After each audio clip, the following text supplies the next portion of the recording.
Right, hi everybody. So it's the talk part of the evening. Hopefully it's not as, I don't want to delay your conversations because I think people are having some very interesting conversations from the sounds of it. I was having some interesting conversations, but unfortunately, hello? Maybe I don't need this. Do I need this? No. Okay.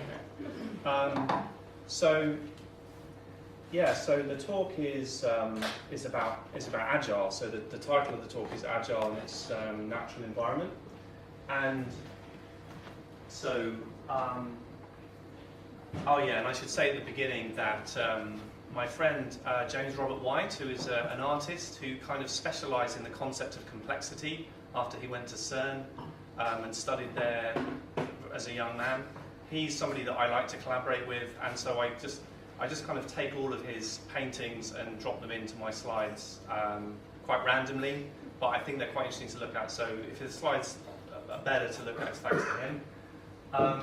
So Agile and its natural environment.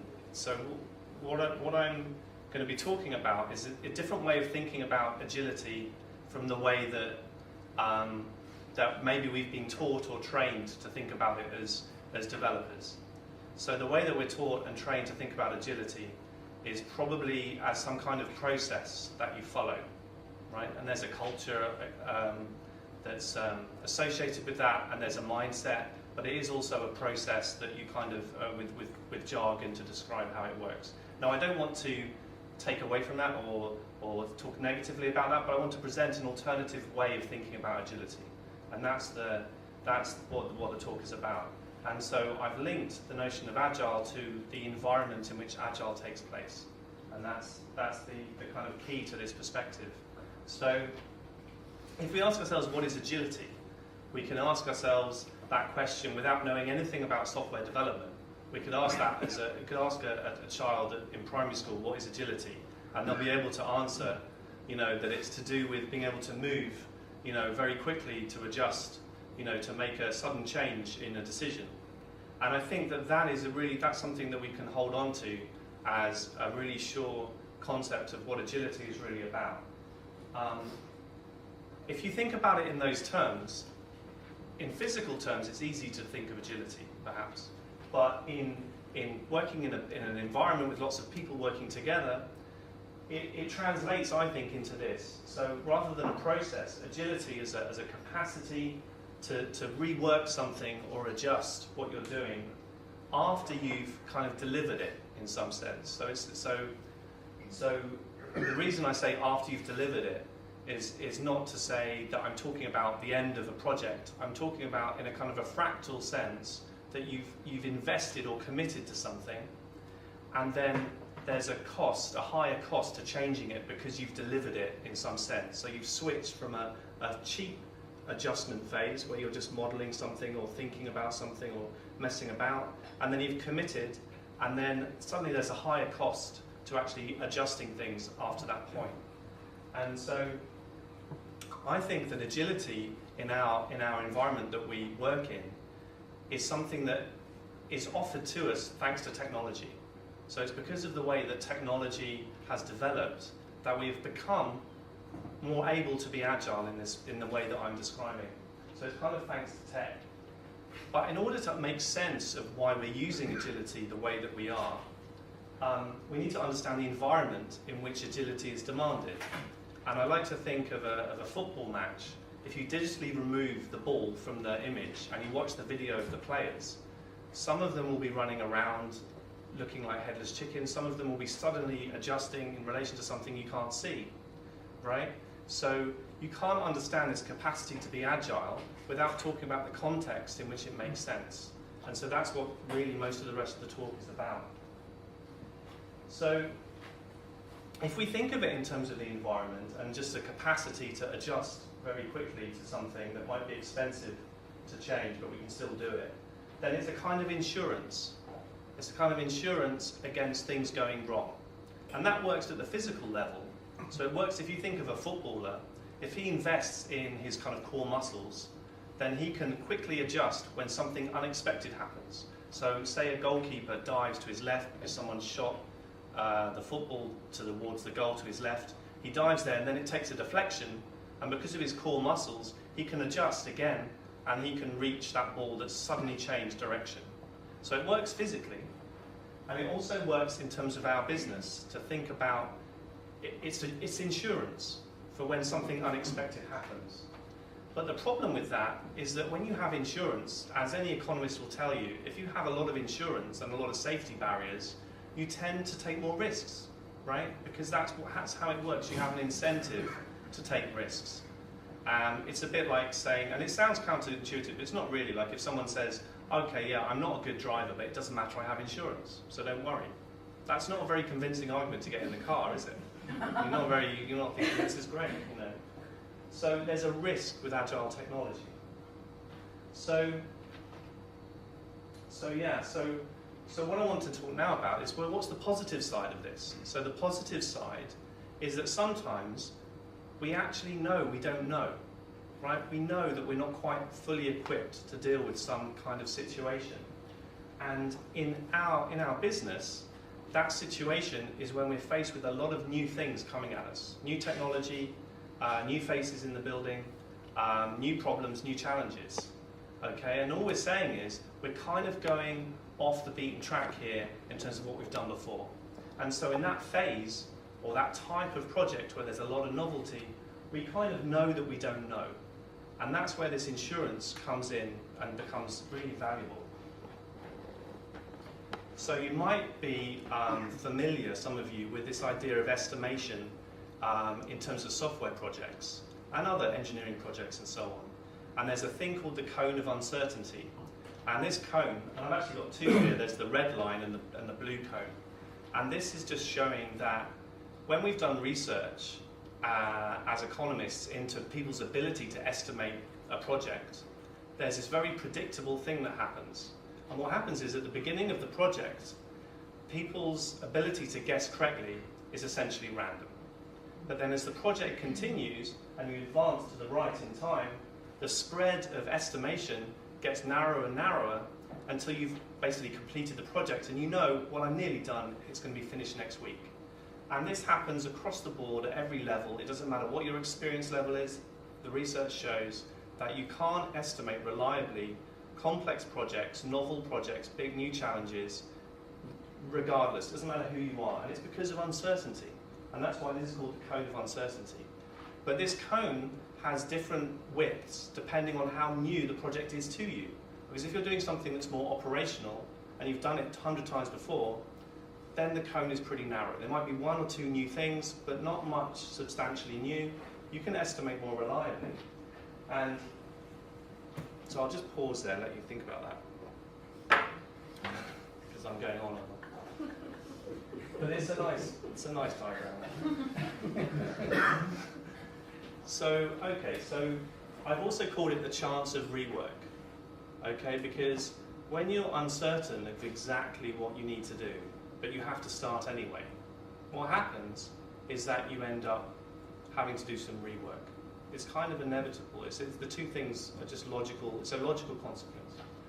So that's how I've called that. And the dotted horizontal line is if you got the estimate very accurate, and the plus and the minus would be an overestimate would be above the line and an underestimate below the line.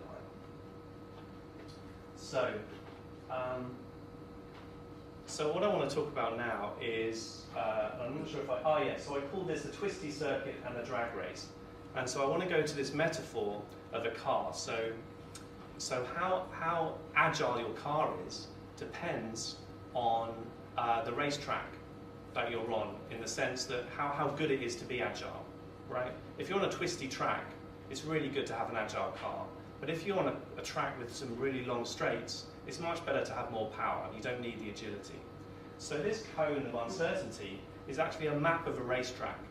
And when the cone is narrow, it's a straight. And you can invest in just going full steam ahead, right?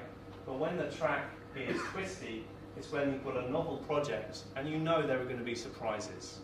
And so that's the analogy I want to use all the way through this, is to think of this as two different kinds of racetrack, a twisty circuit or one with lots of straights. And that changes what we build and how we should build it.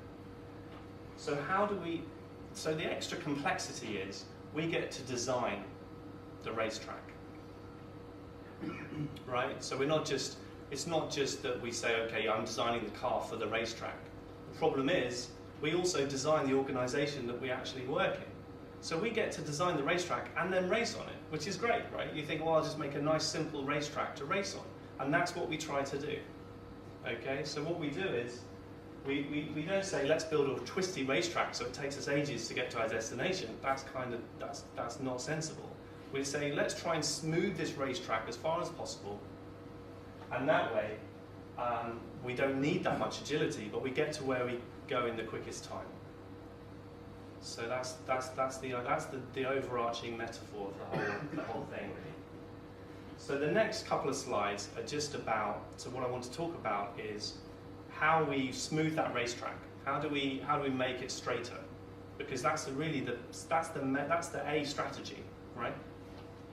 And the main way we do that is we think of the racetrack that we're building in terms of flows of information. And what we're trying to do is avoid bottlenecks in information, and we're trying to make sure that the person who needs to make a choice gets all the information they need, so that they're absolutely certain that they know what they need to do before they actually make their choice. And that's what smoothing the racetrack really looks like. So the way to do that is to avoid doing too many new things at once, because that's smoothing the racetrack. You know, because if you take on too much at the same time, you're kind of asking for a twisty horse. It's going to happen.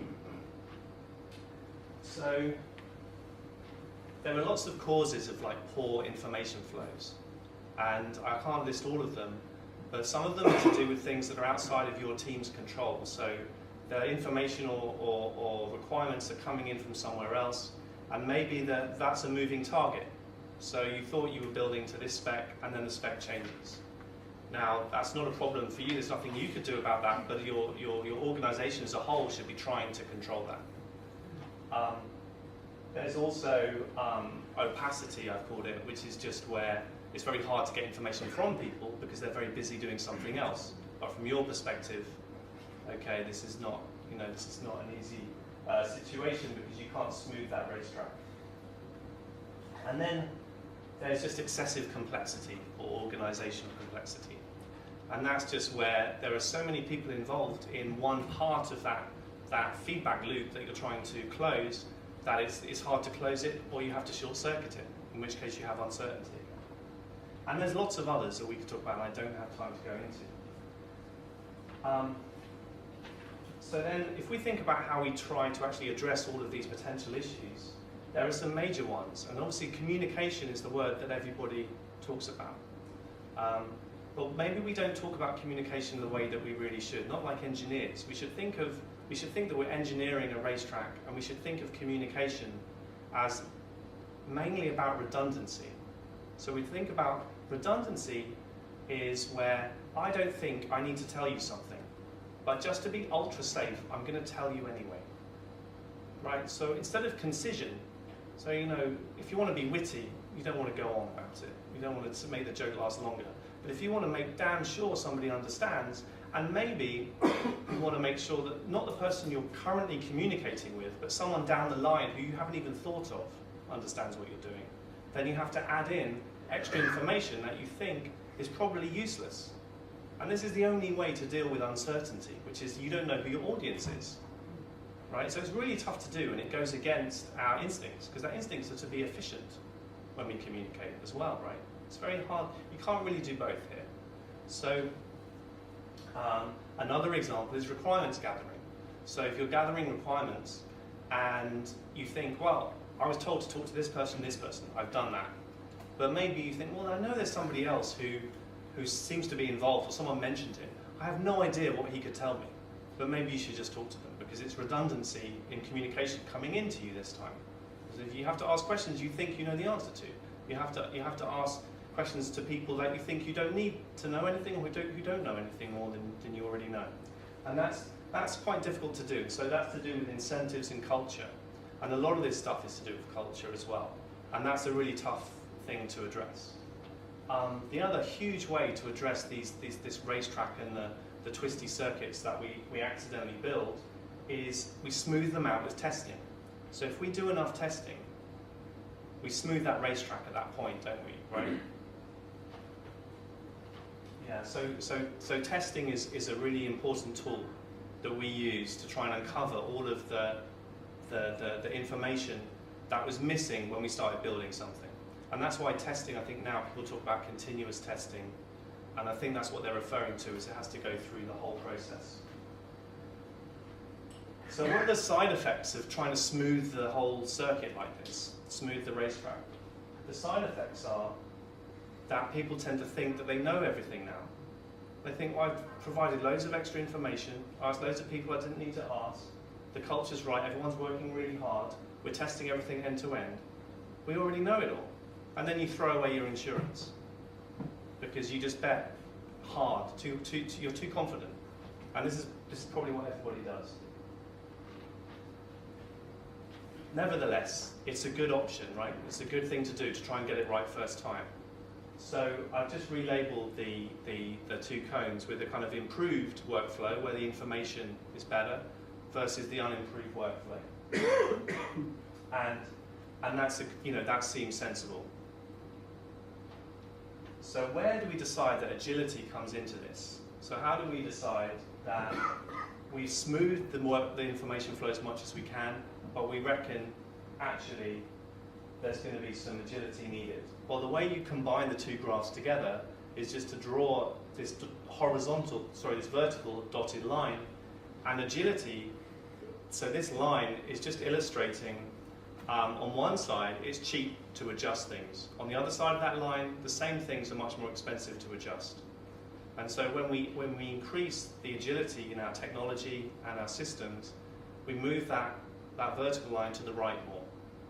And at the same time, it's a continuous. It tends to have it has a smoothing effect on the costs on the right side of the line as well. So even the more expensive things to adjust post-delivery, they're still cheaper normally with Agile technology. Yes, question? Sorry, can you just explain the choice delivery phase? Is higher cost, lower chance of rework. So we're actually, in your model, we are approaching the so-called right way of doing things, or the most effective way of doing things, the most direct way of doing things. How is that higher cost? So you have to go back to the two cones. So when you have a wider cone, that's the distribution of your estimate of how much work you need to do. If you smooth the flow, the cone is now more narrow. So you're anticipating my next slide actually. So if you don't mind, I'll just skip to the next one. So this is your choice, right? You either narrow the cone. It's not either or. It's a balance between narrowing the cone with all the things that I just talked about, or moving that dotted line more to the right. This is your choices. So when you narrow the cone, there's more certainty that you've got things right first time.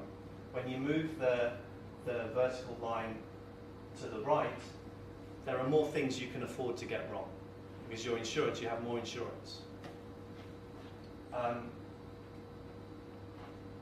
So how do we actually measure, how would we decide how much agility we need, how much more we need to smooth the racetrack, where we are with all this?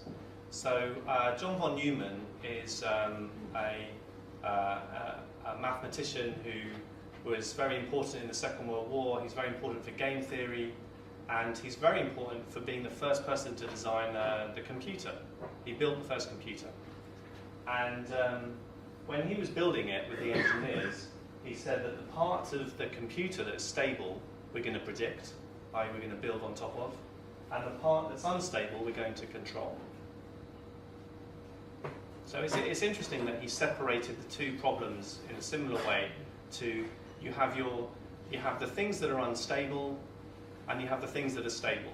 If you know you have the information to build something right, build it first time. When you know you have an area of uncertainty, then you just control the uncertainty. And so the same idea works, I think, for this idea. You smooth the racetrack where you can. Where you can't smooth the racetrack, you have agility, which is your insurance. Right? So the problem is, in order to do that, in order to actually measure how this would work, we need to predict our own inefficiencies. We need to predict where we're going to get things wrong. And that's slightly counterintuitive. Like, you know, you would just think, well, if I can predict I'm going to get it wrong, I'll just get it right, you know. But it doesn't really work out that way. So what I'm going to talk about now is what would we measure? And what we could measure is from previous projects, we would measure, you know, similar projects where things have gone wrong and where they've gone wrong.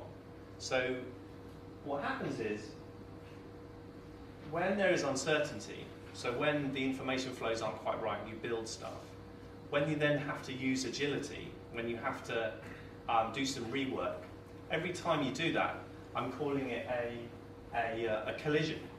And what I mean is simply that you built something, you committed to it, and then some new information eventually popped up after some delay, right, where you'd already been building on it, and then some information pops up and you go, oh, I forgot this requirement, or oh, that requirement has changed, or oh, I didn't build it right, or there's a bug.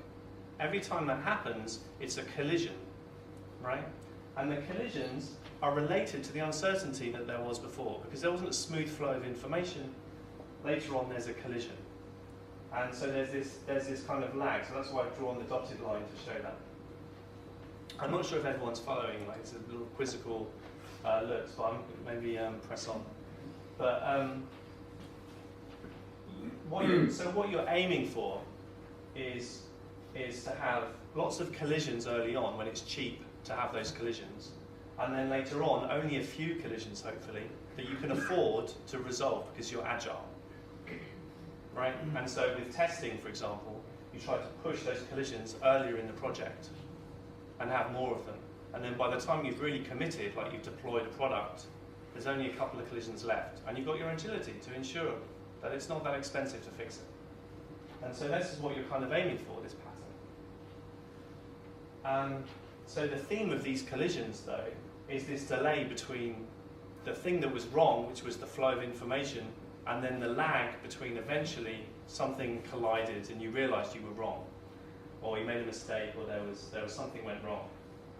And so I've drawn this little cartoon to show that you'd have these projects with different cones of uncertainty of varying sizes, and then there'd be this lag, and you'd be into the next project, which is the next part of the increasing wave, and then the lag from the last one crosses into the new project. So I think most people are familiar with this feeling.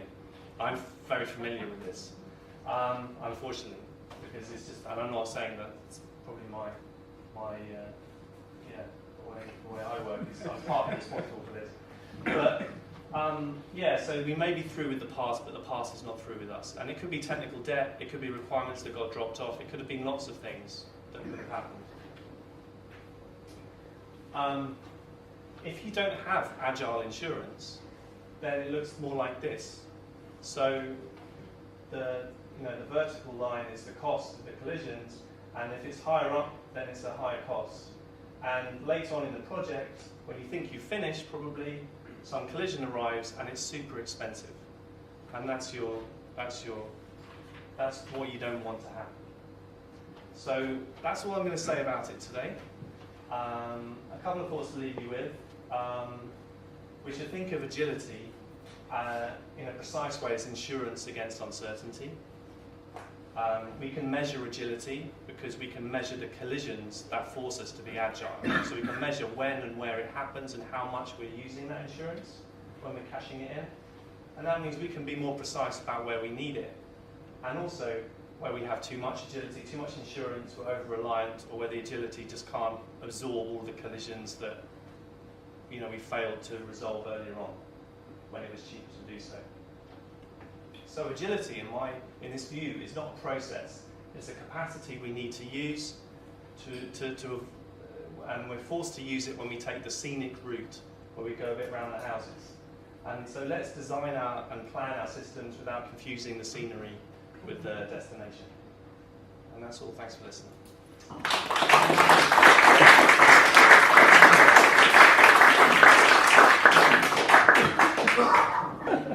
Oh, you got a question? Well, yeah, I mean, what I gathered was it's like is it like an uncertainty appraisal idea? Part of it seems to be Yeah. that you're able to offer. Is it something that you offer? Or that you're thinking of?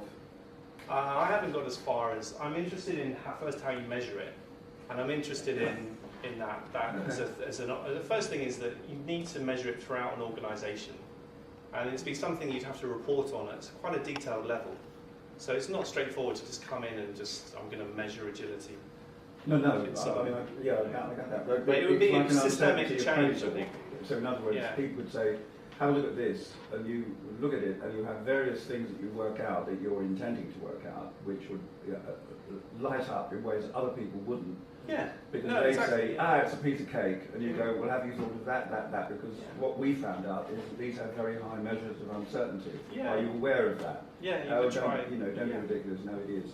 So you're developing measures of uncertainty especially in what other people think is an absolute winner. Yeah, but you'd have to... Which is pretty cool. Yeah, it would be I think so. Yeah. Super catalogue of like, that step of the process, well actually across all these other things, 70% of the time we get it wrong. So that's a 70% on your step here on uncertainty, and then this next one actually across all these other ones there. You can almost benchmark. Well, although I gathered it was rather more subtle than that, because the 70% would already be a measure that's understood from previous stuff, and one of the emphasis that you're making is that this is especially appropriate for untried, untested, in other words, guesswork. So how can you be empirical when... Well, but the point is, apparently, you can, or at least you're hoping. Insurers have to grapple with this all the time. How much insurance do you need, right? So you have to obviously up front give people a quote, but you do it based on still past. It's always going to be based on past experience, but you can. But it's about that. It's a different way of thinking about it, isn't it? It's a different way of thinking about it. Well, in that case, if they're lucky, they've got a yearly account, so that if they get it wrong, they can correct it for the next financial year and make sure they don't make that mistake. I mean, there are different rhythms, aren't there? Exactly, yeah. Do you know, whereas, different for somebody doing something for the first time that's highly uncertain. Yeah. A lot riding on it. Yeah. David? Thanks, that was great. And I've heard bits of this before, and I'm understanding a bit more this time, so persevere with me. I think there might be a paradox in here somewhere. I used to work in product design, industrial design, and prototyping was the thing that you did to make it fail fast and fail cheap. I now work in innovation, and it seems to me there might be some sort of innovation paradox in here, because what you want in innovation is a healthy degree of uncertainty. It's not a paradox at all. It is not a paradox. Please explain. It's just that we confuse insurance for being risk averse. But actually, if you're interested in innovation, optionality is a type of insurance. So the option. So to be agile, you can quickly change your options. And if you could only with innovation, you have to have a lot of uncertainty and poor information flows. Yeah. But there are different ways of thinking about. I haven't talked about the agile insurance, but there are different kinds. So there's like hedging, there's like optionality. There's all these things, and some of them really suit innovation. Some of them suit those things. Brilliant, thank you. What does having too much agility look like? Too much insurance. So you have too much insurance, so you've no incentive to get things right first time, because it's a leaking out of the resources that you want to be incentivized to. I mean, practically in a real world sense, what does having too much agility? If I know I don't need to get it right first time, why do I bother? Get things done. Things don't get done. You bleed to death. You bleed to death. There's not a big catastrophe, but you just lose. You just don't have any efficiency in your system. Because people are constantly saying, "Yeah, I'll get it done tomorrow. Don't worry." And it gets done eventually. Yeah. I have a comment on that point. I think that I was laughing almost out loud when I saw when you wrote that no one designs a twisted track. And I was thinking, oh my god, there's so many twisted tracks still being designed. No one intentionally. I meant intentionally. Yeah. I know, and I know you meant to provoke in level. Yeah. But I think there's a lot of problems. A lot of this resonates, and it was brilliant talk. I think there's a lot of problemacy around the edges still, as a legacy from sort of not understanding how to be agile and how we can benefit. Yeah. Yeah. I agree. I think you've highlighted an issue which I think is the sort of elephant in the room in relation to Agile, which is about rework, in the sense that Agile is, and people talk about, what's the name? It'll come through in a moment, but people talk about Franken builds, where basically the focus is what you've described, where it doesn't matter if we get it wrong, we just need to build something, the JFDI thing, let's just build something. And sometimes that is the right thing to do, but sometimes you can, as using your metaphor, you can actually straighten the road before you start building. There's work that you can do. I mean, upfront work has got a bad name. Yeah, I think so. I think it's doing it as an either or. Understanding the things where the bits that you can straighten, and the bits that you can't straighten, and where you can't straighten it, that's where you need the agility. But what you also need is a recognition, excuse me, that you're going to have rework as a result of that. I mean, Snowden talks about the concept of multiple safe-to-fail experiments, that you don't just do one thing, you do multiple things in parallel. If you don't know what you're doing, why choose one? Because you don't know whether that's going to work any more than you know whether something else is going to work. And there's been a recent interesting case study of 2 drone manufacturers, one of whom was based in the States and one of whom was based in China. And one of them basically had a linear approach. We'll try something, see whether it works. And the other one said, we'll try multiple things at the same time. And basically the one that did the multiple experiments at the same time succeeded.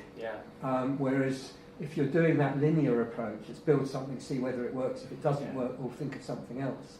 I think in big engineering projects, people are familiar with lots of different attitudes to risk and different methods. And I think in a more informed, kind of less rigorous set, or less, it's not do or die for us. Like for most people, we're not building systems that if it fails, people die. In those systems, people think about risk in probably a more mature way than we do, generally in tech, just generally. But it's just but I think that's the Boeing engineers. Yeah, exactly. No. I'm not saying they've solved. I don't think they've sorted it though. That's the thing. I think there's lots of work to be done, to manage risk much more intelligently than we do. Maybe we'll just have a drink now.